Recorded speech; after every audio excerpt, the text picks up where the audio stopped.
मग नेमकं काय सत्तेचा हा संघर्ष आहे का टायमिंग जुळत नाही काय वाटतं आपल्याला? प्रसन्न, एक गोष्ट आपल्याला इथे लक्षात घ्यावी लागेल की मूळ हा मुद्दा होता राष्ट्रवादी काँग्रेसमधून अजित पवारांनी भाजपसोबत जाण्याचा आणि मोठ्या संख्येनं लोक पक्ष सोडून जात असतानाही शरद पवार यांनी आपल्या जागेवर ठामपणे थांबण्याचा यातला महत्त्वाचा मुद्दा होता आयडिओलॉजीचा.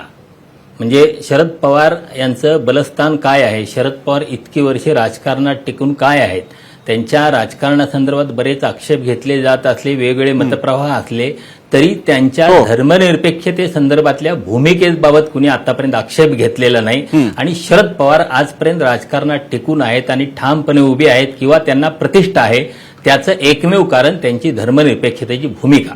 म्हणजे सत्ता समोर असताना अजितदादा आणि सगळी मंडळी सत्तेसोबत जात असताना भारतीय जनता पक्षाची सुद्धा प्रचंड मोदींच्या पासून सगळ्यांची इच्छा शरद पवार यांनी आपल्यासोबत यावे असं असताना सुद्धा 2014 पासून 11 वर्षे शरद पवार त्या मार्गाला गेलेले नाहीत. हे आपल्याला पहिल्यांदा लक्षात घ्यावं लागेल. त्यामुळे मूळ मुद्दा आयडिओलॉजीचा आहे.